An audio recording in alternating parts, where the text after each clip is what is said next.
السلام عليكم ورحمة الله وبركاته. الحمد لله رب العالمين وصلي وسلم على المبعوث رحمة للعالمين وعلى آله وصحبه أجمعين. أما بعد. Nous allons donc commencer le premier cours de l'explication des trois fondements du noble cheikh Mohammed ibn Abdel Wahhab rahimahullah ta'ala. Les trois fondements, comme vous savez, qui est un livre de base que tout musulman doit maîtriser, car ce livre-là concerne les trois questions de la tombe, concernant lesquelles chaque être humain sera interrogé. De même que ce livre grandiose a pour sujet la plus noble des connaissances, qui est le tawhid d'Allah tabaraka wa ta'ala. Le tawhid qui est le fondement de la religion, la quintessence de la croyance et la religion ainsi que le prêche de tous les messagers et de tous les prophètes. Comme Allah tabaraka wa ta'ala le dit dans le Coran, وَلَقَدْ بَعَثْنَا فِي كُلِّ أُمَّةٍ رَسُولًا أَنِ اعْبُدُوا اللَّهَ وَاجْتَنِبُوا الطَّاغُوتَ. Nous avons envoyé dans chaque communauté un messager pour leur dire adorez Allah et écartez-vous du taghut. Et Allah tabaraka wa ta'ala nous dit également dans le Coran وَمَا أَرْسَلْنَا مِن قَبْلِكَ مِن رَّسُولٍ إِلَّا نُوحِي إِلَيْهِ أَنَّهُ لَا إِلَهَ إِلَّا أَنَا فَاعْبُدُونِ. Nous n'avons envoyé avant toi aucun messager sans lui révéler il n'y a de divinité en dehors de moi, adorez-moi donc. Et la raison pour laquelle nous étudions le tawhid, les raisons sont nombreuses. Et on va en mentionner quelques-unes et quelques raisons que les savants ont mentionnées, bi'idhnillah. Comme l'ont dit les savants, on étudie le tawhid li'anna Allah khalaqana li'ajli. Allah tabaraka wa ta'ala yaqul wa ma khalaqtul jinna wal insa illa liya'budun. Donc nous étudions le tawhid car Allah tabaraka wa ta'ala nous a créés pour cela. Et Allah dit dans le Coran, je n'ai créé les djinns et les hommes que pour qu'ils m'adorent. Deuxièmement, la yaqbalu Allahu ayya amalin illa bihi. Comme il est venu dans le hadith al-Qudsi, ana aghna ash-shuraka'i 'ani ash-shirk, man 'amila 'amalan ashraka fihi ma'i ghayri taraktuhu wa shirka. Le deuxième, c'est qu'Allah tabaraka wa ta'ala n'accepte aucun acte, aucune œuvre sans le tawhid. Et la preuve de cela est le hadith Qudsi, dans lequel Allah tabaraka wa ta'ala dit « Je suis celui qui se passe le plus d'associés. Quiconque accomplit une œuvre où il m'associe à un autre, je le délaisse, lui et son association. » Troisièmement, « La yadkhulul jannata illa muwahhid » Comme il a été rapporté dans le hadith, que tout le monde qala inna Allah harrama 'ala an-nar man qala la ilaha illa Allah yabtaghi bidhalika wajha Allah. La troisième, c'est que n'accédera au paradis qu'un monothéiste, un muwahhid. Et comme il a été rapporté dans le hadith, certes, Allah interdit le feu de l'enfer à celui qui dit la ilaha illa Allah et veut par cela le visage d'Allah. Et également dans le hadith, dans lequel le prophète sallallahu alayhi wa sallam dit Man laqiya Allah la yushriku bihi shay'an dakhala al-jannah wa man laqiyahu yushriku bihi shay'an dakhala an-nar. Quiconque rencontre Allah sans rien lui associer entrera au paradis. Et quiconque le rencontre en lui ayant associé quoi que ce soit entrera en enfer.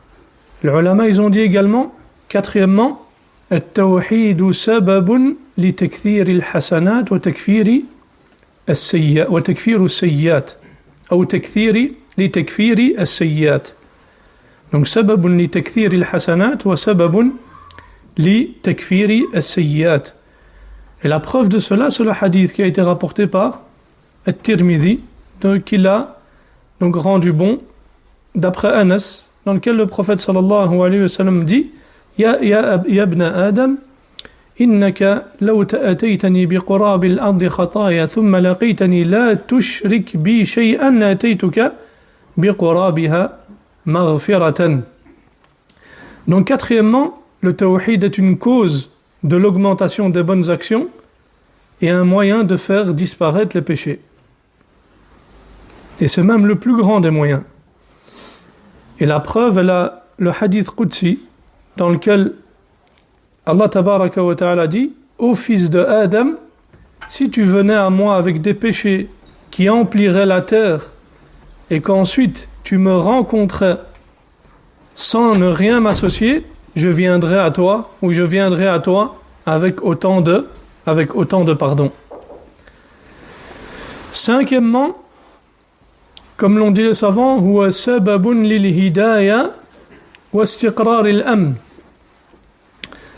La preuve de cela, la parole d'Allah tabaraka wa ta'ala: alladhina amanu wa lam yalbisu imanahum bi dhulmin ulaika lahumul amnu wa hum muhtadun.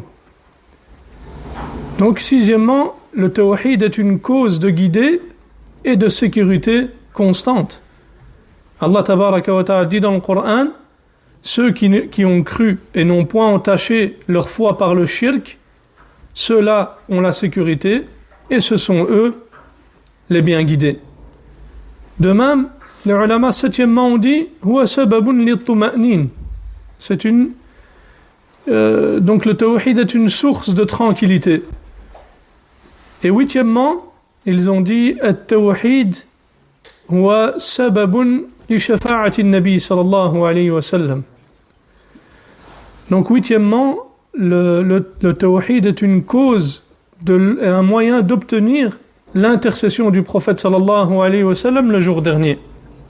Et la preuve de cela, le hadith du prophète sallallahu alayhi wa sallam, qui a été rapporté par Abi Hurayrata radiyallahu anhu: as'adu an-nasi bi shafa'ati yawm al-qiyamati man qala la ilaha illallah khalisan min qalbi. Donc les gens les plus en droit de mon intercession le jour du jugement sont ceux qui disent la ilaha illallah avec un cœur sincère. Donc al-usulu al-thalatha. قوله الأصول الثلاثة: الأصول جمع أصل على وزن فعل يجمع على فعول وأصل يجمع على أصول. Donc ici le mot asl, c'est-à-dire qui est traduit par fondement dans la langue arabe, donc en français, c'est donc le pluriel de, donc usul c'est le pluriel de asl. Et dans la langue, في اللغة هو ما يبنى عليه غيره كأصل الجدار أي أساسه لأن الفرع لا ينشأ إلا عن أصل فكل فرع لابد أن يكون له أصل قد نشأ منه وتفرع عنه.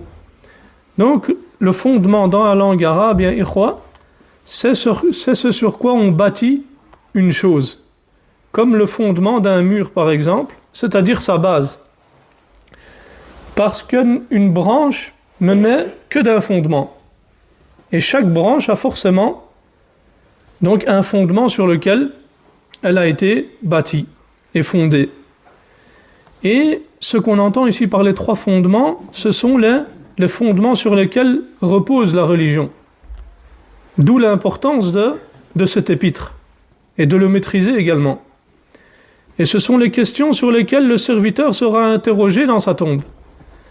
Et subhanallah, un frère que je connais avait été questionné un savant à l'époque, à Mecca, et il lui avait fait part un peu de la situation en Albanie et au Kosovo, au niveau de la da'wa. Le cheikh, il lui a dit: si tu mémorises le matn al-usul al-thalatha et que tu maîtrises son explication, il te suffira pour faire da'wa jusqu'à ta mort. Pourquoi ya ikhwa? C'est que ce livre, subhanallah, concerne quoi? Les questions sur lesquels le serviteur sera interrogé dans sa tombée. On passera tous par là. Le cheikh nous dit rahimahullah, Bismillahir Rahmanir Rahim. Au nom d'Allah, le tout miséricordieux, le très miséricordieux. Et le cheikh a commencé par la basmala ici pour plusieurs raisons. La première, en prenant exemple sur le livre d'Allah. Car lorsqu'on ouvre le mushaf, la première chose qu'on voit, c'est Bismillahir Rahmanir Rahim, c'est-à-dire dans la sourate Al-Fatiha. Deuxièmement, en prenant exemple sur la sunna du prophète sallallahu alayhi wa sallam, car le prophète sallallahu alayhi wa sallam commençait ses lettres par la basmala, comme sa lettre qu'il a écrite à Héraclius, l'empereur de Rome. Il a été rapporté par Ibn Abbas radiyallahu anhuma que le prophète sallallahu alayhi wa sallam lui a écrit une lettre et il a commencé par Bismillahir Rahmanir Rahim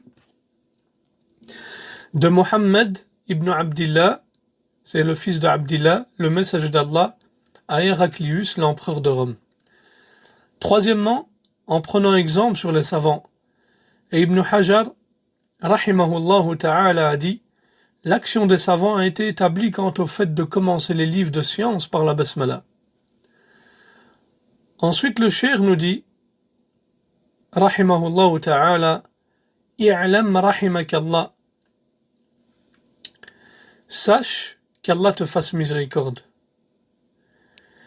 Et ici, les savants ont dit que i'lam, donc sache, les gens de science utilisent ce terme afin d'attirer l'attention du lecteur, pour qu'il prenne conscience que ce qui va être mentionné est très important. Le cheikh nous dit ensuite qu'Allah te fasse miséricorde. Et ceci est un acte de bienveillance de la part du cheikh. Et lorsqu'on voit dans la plupart de ces livres, le cheikh fait des invocations pour les élèves, pour les étudiants en sciences. Et en réalité, c'est comme cela que doit être l'étudiant en sciences. C'est-à-dire qu'il doit faire preuve de bienveillance et de douceur envers celui qui l'appelle, afin que la personne accepte plus facilement sa parole. Et Allah tabaraka wa ta'ala a certes ordonné au prophète sallallahu alayhi wa sallam de faire preuve de bienveillance dans sa da'wa. Il incombe donc aux étudiants en sciences de l'imiter, de prendre exemple notre noble prophète dans cela. Et Allah subhanahu wa ta'ala dit dans le Coran وَلَوْ كُنْتَ فَضًّا غَلِيظَ الْقَلْبِ لَانْفَضُّوا مِنْ حَوْلِكَ. Mais si tu avais été rude au cœur dur, il se serait enfui de ton entourage. Le cheikh nous dit rahimahullah ta'ala اعلم رحمك الله أنه يجب علينا تعلم 4 مسائل. C'est-à-dire, sache qu'Allah te fasse miséricorde, qu'il est obligatoire pour nous d'apprendre 4 choses. Pour nous ici, ça veut dire que ce soit les hommes ou les femmes. Il dit المسألة الأولى العلم وهو معرفة الله ومعرفة نبيه صلى الله عليه وسلم ومعرفة دين الإسلام بالأدلة. La première est la science, qui est la connaissance d'Allah, la connaissance de son prophète sallallahu alayhi wa sallam et la connaissance de la religion de l'islam avec les preuves. Donc ici le cheikh nous dit, la première c'est la science. Ibn al-Qayyim rahimahullah, lorsqu'il a défini la science, il a dit c'est le fait de connaître la vérité et la guider avec sa preuve. Et lorsque la science est évoquée de manière générale dans les textes, ce qui est voulu par cela, c'est la science légiférée. Et c'est pas comme ce n'est pas la médecine ou autre comme certains le disent.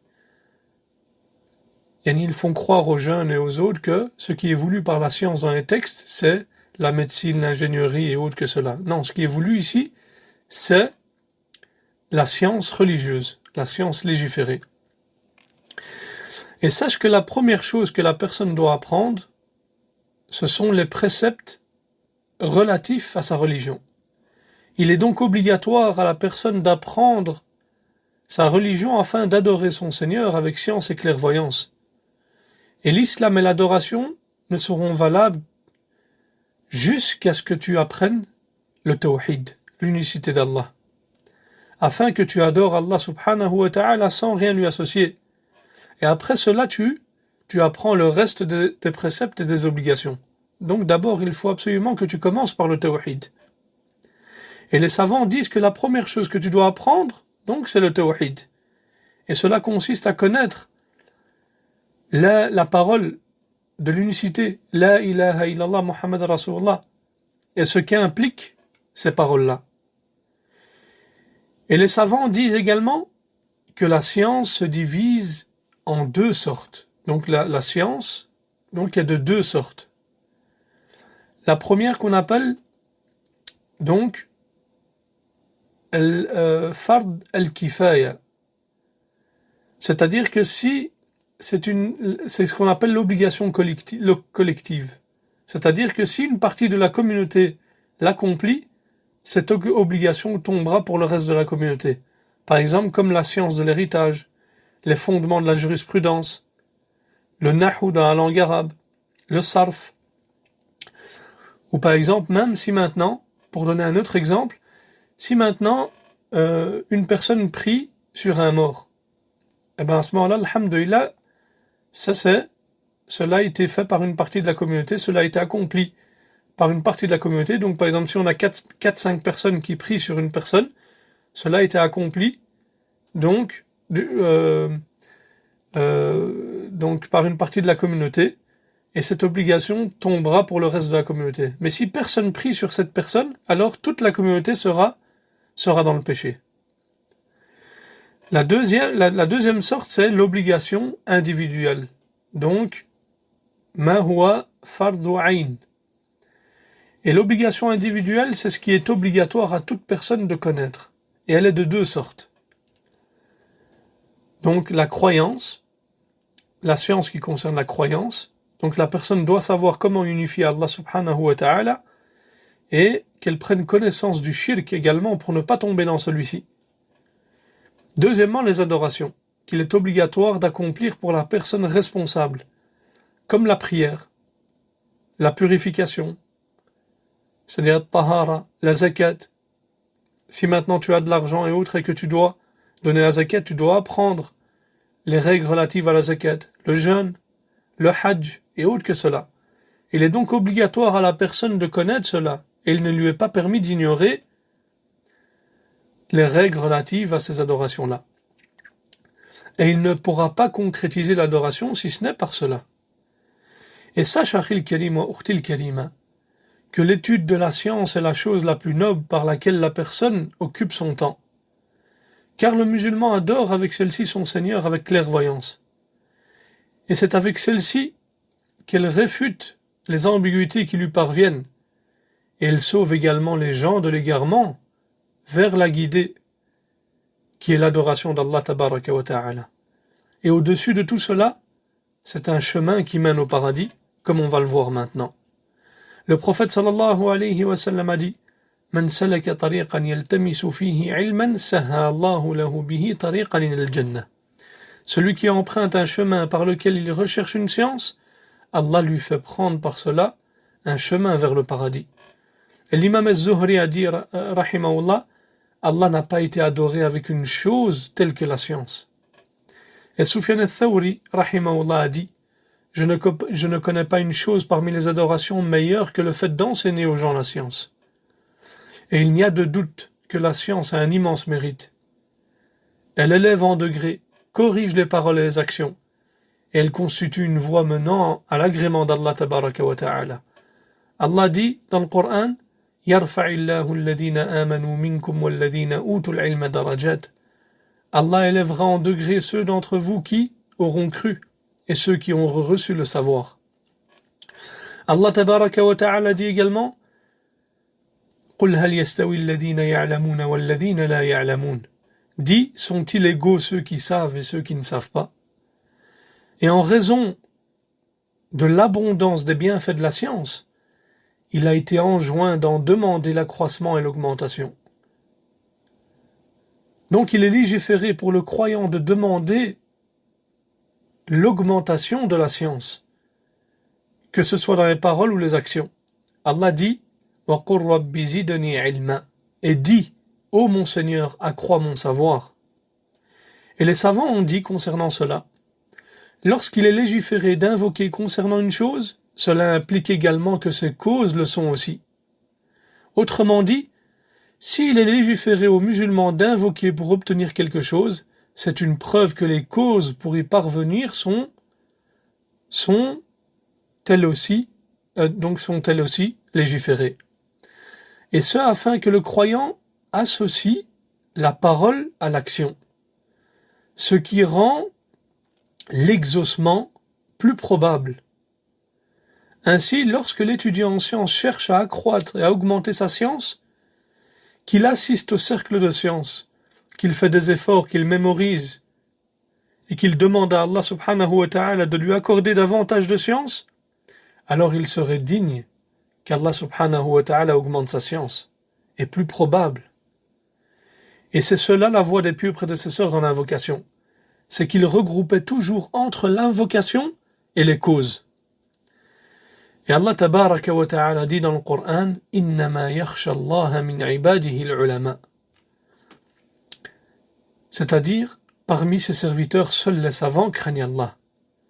Ainsi, ceux qui possèdent une crainte véritable et complète sont les gens de science et de clairvoyance. Plus une personne connaît Allah, plus sa crainte envers lui est grande. Et les savants sont les plus connaisseurs de leur Seigneur. Et le prophète sallallahu alayhi wa sallam a dit dans un hadith authentique, Man yuridillahu bi khayran yufaqihu fi din. Celui à qui Allah veut du bien, il l'instruit dans la religion. Et parmi les signes qu'Allah veut du bien à son serviteur, il y a le fait qu'il lui accorde la compréhension de la religion. Or, la compréhension de la religion ne peut se faire que par la science, et la science ne s'acquiert que par l'apprentissage. Et le prophète sallallahu alayhi wa sallam a dit dans un hadith grandiose, Fadlul ilmi khayrun min fadlil ibadah. Le mérite de la science est meilleur que le mérite de l'adoration. C'est-à-dire, la science surrogatoire, en plus de la science obligatoire, est meilleure que les actes d'adoration surrogatoires, en plus des obligations. Donc, comment on va expliquer cela? C'est que certains savants ont dit, si l'étudiant en sciences est confronté à un choix entre la recherche de la science et accomplir une œuvre surrogatoire, il privilégiera alors la recherche de la science. Et il a été rapporté qu'Abu Darda a dit, j'ai entendu le prophète sallallahu alayhi wa sallam dire, celui qui emprunte un chemin par lequel il recherche une science, Allah lui facilite par cela un chemin vers le paradis. Certes, les anges tendent leurs ailes par agrément pour celui qui recherche la science. Certes, tous ceux qui sont dans les cieux et la terre, même les poissons dans l'eau, demandent pardon pour le savant. Le mérite du savant par rapport à l'adorateur est comme le mérite de la lune par rapport aux autres étoiles. Et certes, les savants sont les héritiers des prophètes, et les prophètes n'ont pas laissé comme héritage de dinars ou de dirhams, mais ils ont laissé comme héritage la science. Celui qui l'apprend aura certes pris la part complète. Le prophète sallallahu alayhi wa sallam ici nous dit, le prophète sallallahu alayhi wa sallam ici nous dit, Man salaka tariqan, celui qui emprunte un chemin, c'est-à-dire celui qui délaisse son confort, son lit, sa maison et ses proches. Qu'est-ce qu'il espère? Yaltamisu fihi ilman, c'est-à-dire il cherche quoi? À y acquérir la science, c'est-à-dire la science religieuse. Il dit ensuite, Allah lui facilite par ce chemin un chemin vers le paradis. Cela signifie, ya ikhwa wa akhawat, que le chemin du paradis est facilité pour l'étudiant en sciences. Et les savants ont dit concernant cela, ô toi l'étudiant en sciences, tu es sur une voie dont le début donc est la vie d'ici-bas, et la fin est le paradis. Observe donc les bonnes manières, le bon comportement sur ce chemin et prends garde aux écarts. Puis le prophète sallallahu alayhi wa sallam a dit, certes les anges tendent leurs ailes par agrément pour celui qui recherche la science. C'est-à-dire que les anges sont des serviteurs honorés qui n'obéissent qu'à Allah et ils ne lui désobéissent jamais, et accomplissent parfaitement ce qui leur est ordonné. Et cela nous prouve avec certitude que l'étudiant en sciences est entouré par les ailes des anges, en raison de l'amour qu'il porte à ce qu'il fait. Et le prophète sallallahu alayhi wa sallam dit ensuite: certes, tous ceux qui sont sur les cieux et la terre, même les poissons dans l'eau, demandent pardon pour le savant.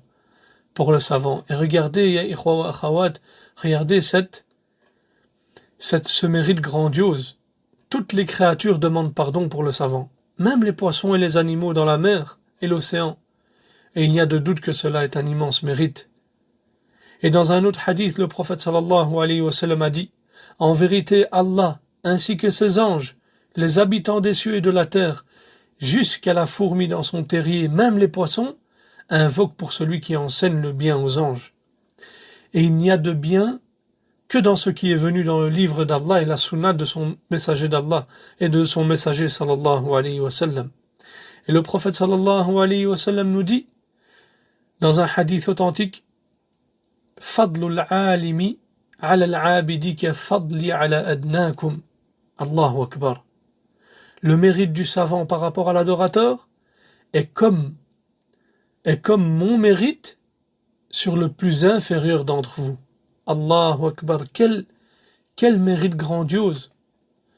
Le mérite du savant par rapport à l'adorateur est comme celui du prophète sallallahu alayhi wa sallam par rapport au plus inférieur de sa communauté. Et il ne fait aucun doute que cela est un immense honneur. Et ce mérite s'explique par deux raisons.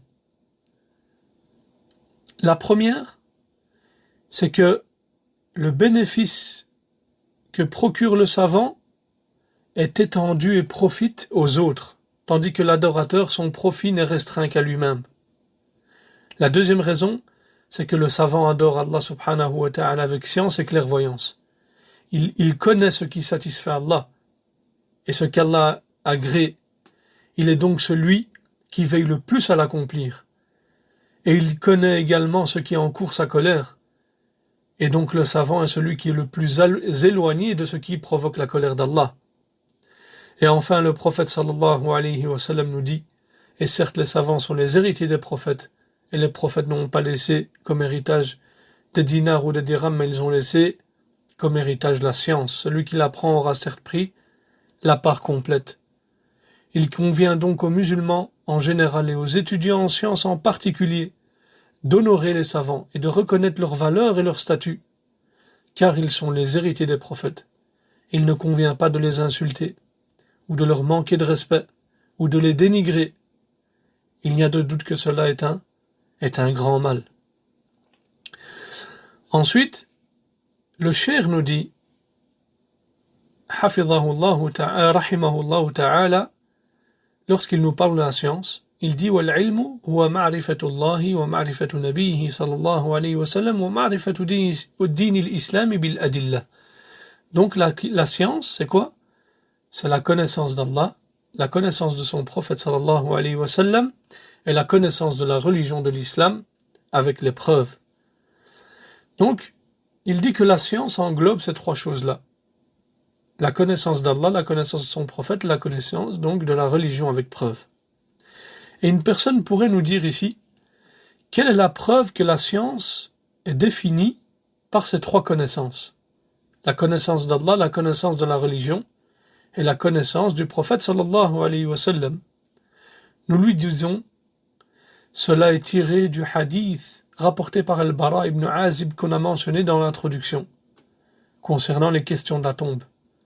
Et ce sont les trois premières choses sur lesquelles l'homme sera interrogé après avoir quitté ce bas monde.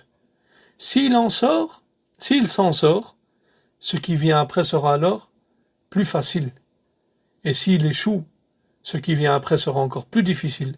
Et qu'Allah subhanahu wa ta'ala nous préserve.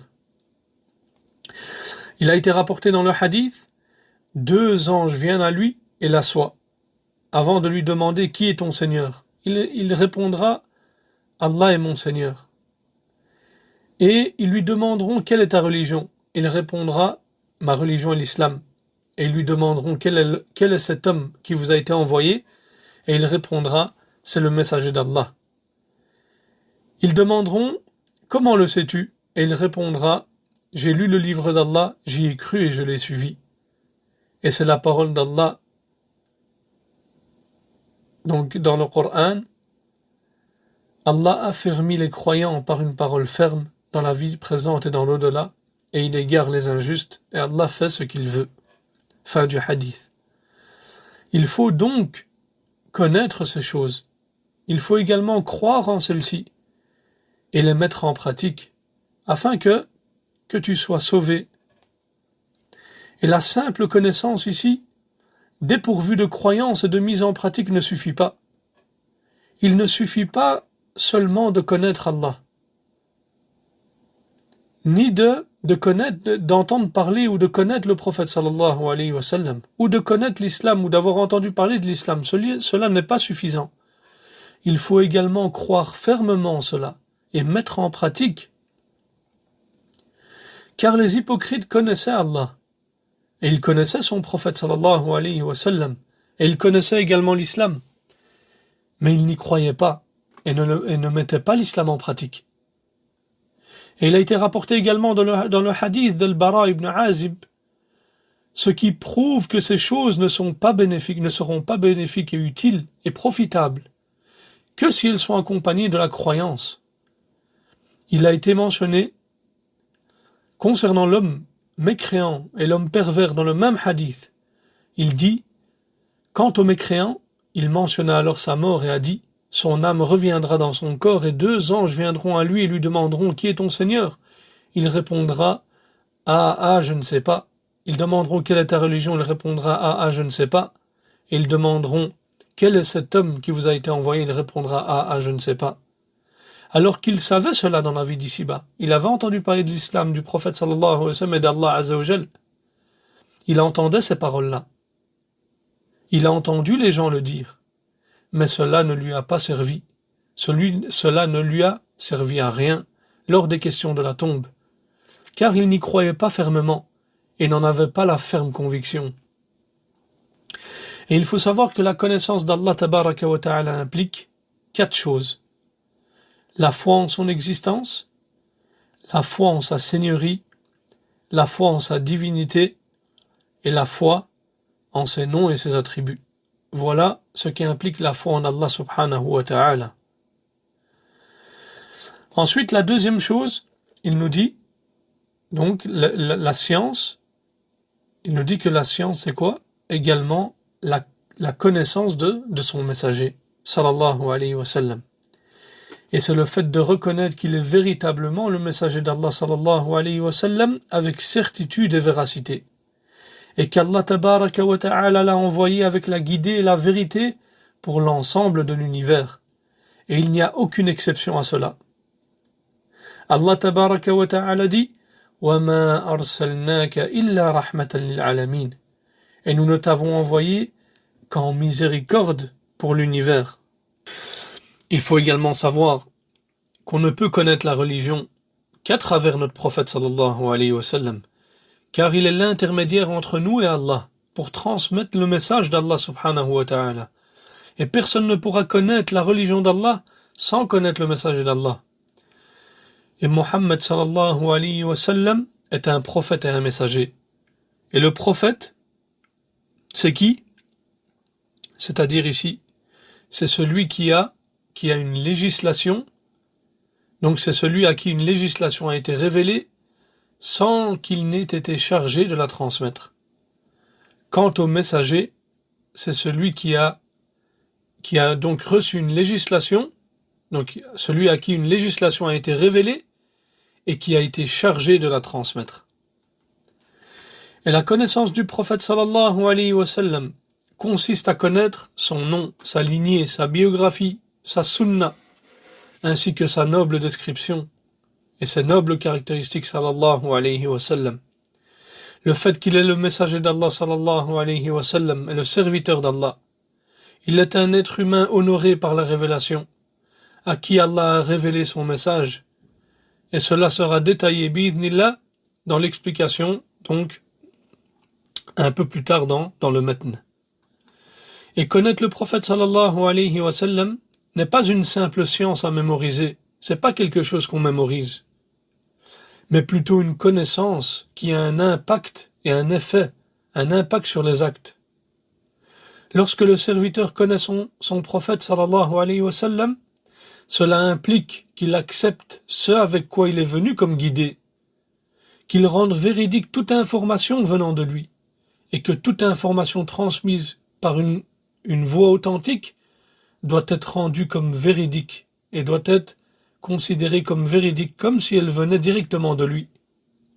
Et cette connaissance implique aussi de se conformer à ses ordres, de s'éloigner de ce qu'il a interdit et réprimandé, et d'agréer tout ce qu'il a apporté, et de s'y soumettre totalement.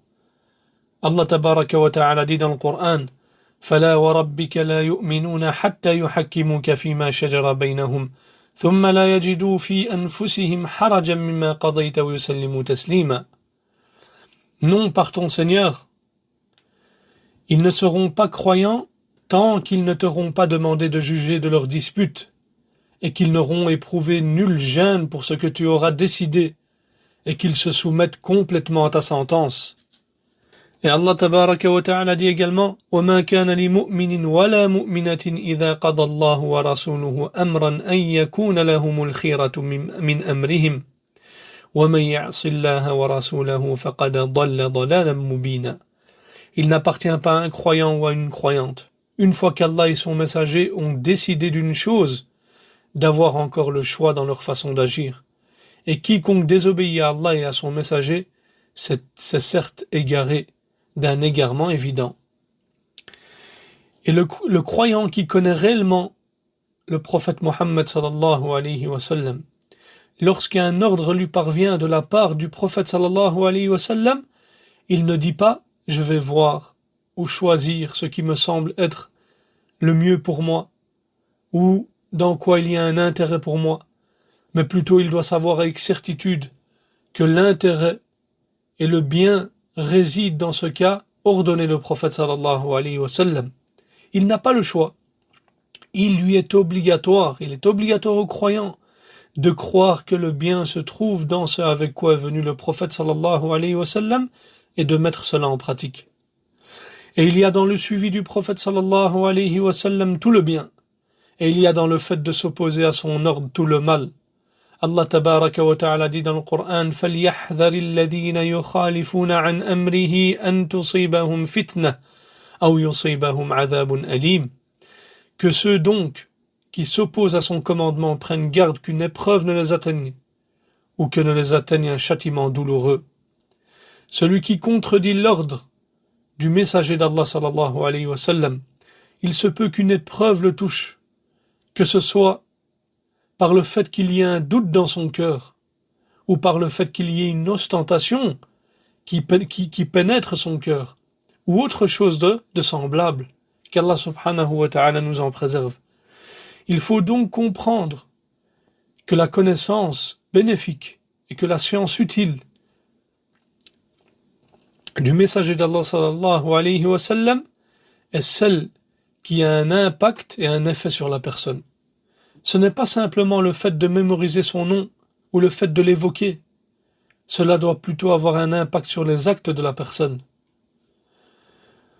Ainsi, si tu veux connaître la véritable balance de ta connaissance du prophète sallallahu alayhi wa sallam, regarde quelle est ta situation par rapport à ce avec quoi il est venu.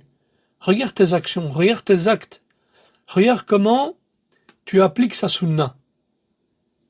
Est-ce que tu le suis est-ce que tu le prends pour modèle? Si tu obéis, acceptes et te soumets à cela, alors tu as certes connu véritablement le prophète sallallahu alayhi wa sallam comme il le faut, avec véracité et certitude. Mais si tu t'opposes à cela et contredis le prophète sallallahu alayhi wa sallam et sa sunna, sache que ta connaissance n'est pas correcte. Réforme alors ta situation afin que ta connaissance du prophète sallallahu alayhi wa sallam te soit bénéfique.